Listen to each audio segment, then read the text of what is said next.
we'll close with a very large film.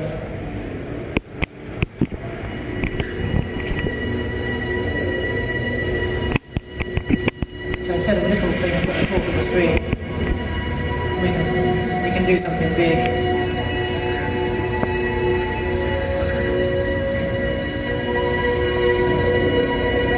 I'm sure the people who write the RISC-PC emulator would welcome more public domain open source help.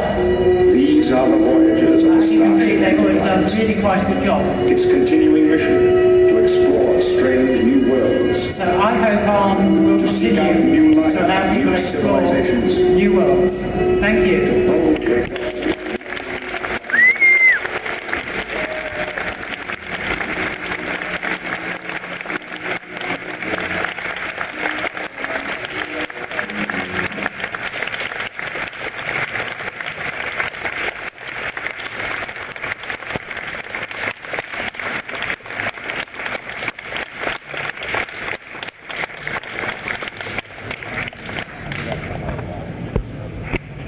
I think we should have invited you 15 years ago. We actually have time for a few questions, if you don't mind. I can start off. Do we have microphones? Ready? Mike? Yeah, okay, we have microphones. So maybe I'll start off with one question first. What does it feel like now that after all these years, you started off from such humble beginnings, kind of, like you didn't know what you had, and now that ARM is pretty much, you could say, it's almost the most successful processor architecture in the world. Do you look back on that and think, do you feel proud about that, or is it something like, there's still more to come? So am I proud of ARM? Obviously. Have I stopped having the ARM instruction set run through the back of my brain all the time? Yes. Do I mind when people use a processor other than ARM in a project? Yes, I'm fine about it. The company I work for now, Acorn, use ARM, MIPS, Tensilica, ARC, indiscriminately across all their chips. It would be unusual for them to use one of the other processors in the low power zone, so all their Bluetooth chips are ARM powered. The chips I make don't have any ARMs in at all. They have 5 paths in them and nothing else. I'm probably slightly prouder of ARM than I am of 5path, but 5path is a better piece of work. I know much more now. ARM was a happy accident when I didn't really understand what I was doing. 5path is sort of masterwork. 5path is doomed not to be known by very many people since it's deeply embedded in DSL modems. If you have a DSL line, the chances are 3 out of 4 that the other end of the line will have a 5path on it. My technology will be feeding you with 4path.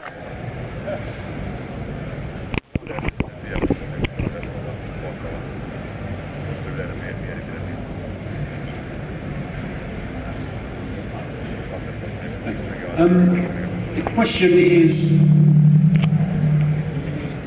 is, I'm quite interested to know what kind of use. I mean, your description of Firepath it seems like a very, very good processor. And I'm interested in what kind of design decisions you made to make it such a world-beating processor. Okay, so this is going to get extremely geeky, so everybody else ought to turn off. So, in what way is Firepath different to ARM? ARM was designed with essentially no attention to parallelism of the execution architecture. So, in writing something like Acorn Replay,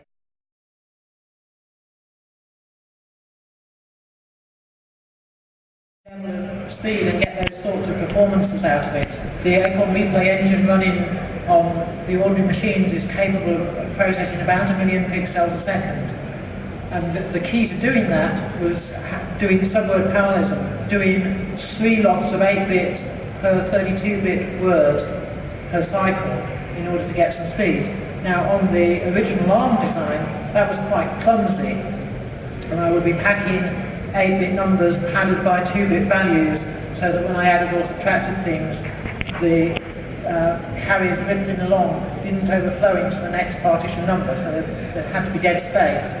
So it's possible but clumsy. FirePath is a 64-bit processor. Goes back to this old rule about you are your bus bandwidth. So by having a 64-bit processor with 3 64-bit buses, it has massive amounts of bus bandwidth. 64-bit numbers aren't by and large very useful to you if you're doing computing. There are some numerical analysts and code breakers who like 64-bit base values, but the rest of the people are happy with 32, 16, or 8 bits. So ARM is a packed, so FirePath is a packed SIMD architecture. So each operation on a FirePath has hardwired SIMD, and the processor is top to bottom SIMD. So you get extensions like SSE on the Intel machines, where they've added some extra instructions that operate packed SIMD, and that gives you a little bit of the flavour of what can be done. FirePath is top to bottom SIMD. Every single instruction is SIMD. It has SIMD values that get into its addressing units. It has SIMD conditional execution.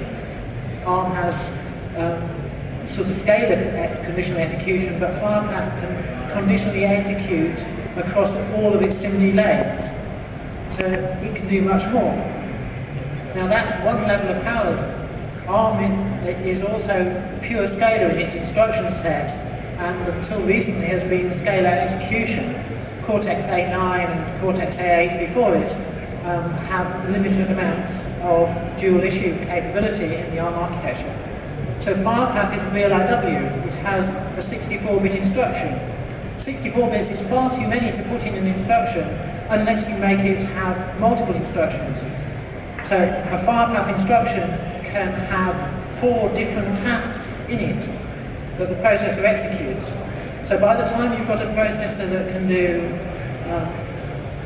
subword SIMD, power can be carried out, conditionally executed, and executed 4 times over in the VLIW, you can do a lot more work per cycle. The shipping FirePath chips run at 440 megahertz, and they have multiple CPUs on them. So you scale all these things up, and you end up with something that's really, really powerful, and that's why we can beat everybody else, because we can do those things without breaking the bank. It's a small piece of silicon, it's affordable, you can put them into your equipment. So that's probably a fuller answer than you deserved.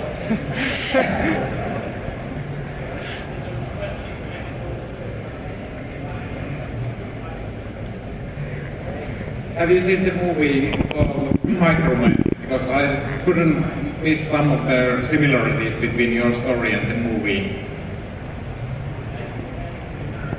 It's quite a new movie from BBC. It's about Acorn and Sinclair and, you know. I've told the story from my point of view. The BBC have made a fictional film. I believe it opens by saying the events in this movie are based on real events but are fictional. I think they've stuck to some of the high points. They haven't stuck to much of the technology, the order, and so on. I had an email from Steve Ferber who said the person who played Steve was blonde, wore glasses, and chain smoked. But otherwise it might have been me. So that's about as close as they've got.